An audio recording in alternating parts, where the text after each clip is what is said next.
पहिले घनानंद सींची सुजान कही, बतिया अति प्यार पगी। अब लाए वियोग की लाए बलाए, बढ़ाए बिसास दगानी दगी। अखियाँ दुखियानी कुदानी परी, ना कहू लगे कौन घरी सू लगी। मति दौरी थकी ना लहे ठिक ठोर, अमोही के मोह मिठा मठगी।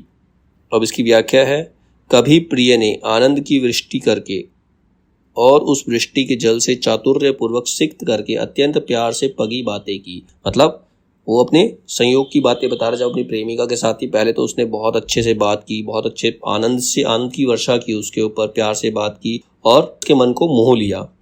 अब विरह की आग लगाकर उस आग के द्वारा कष्ट की वृद्धि करके फिर विश्वासघात से कपट से जलाया। लेकिन अब तुमने दूर होकर मुझे विरह की आग दी है, बिछड़ने की जो कष्ट दिया है, उस आग में मैं जल रहा हूँ, उसमें तुम्हारे जो विश्वासघात का कपट है वो मुझे जला रहा है।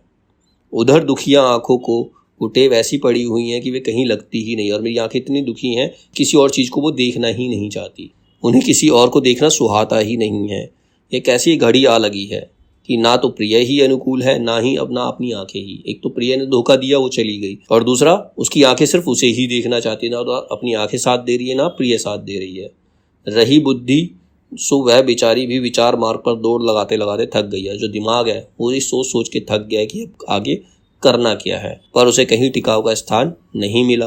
अमोही प्रिय के मोह के मिठास, अमोही मतलब वो जो प्रिय है वो तो अमोही है, मतलब उसे कोई प्रेम नहीं था मुझसे, वो तो चली गई, लेकिन उसके मोह के मिठास से मुझे ऐसा ठगा कि मिठास में के व्याप्त होने से उसे अपनी सोचने विचारने की वृत्ति ही त्याग दी है। तो इस मतलब उसने इस प्रकार से मुझे ठगा है कि मेरे सोचने समझने की सारी शक्ति जो है वो खत्म हो चुकी है, कुछ भी समझ नहीं आता, ना बुद्धि काम कर रही है, ना आंखें साथ दे रही है, ना ही वो प्रेमी का साथ दे रही है।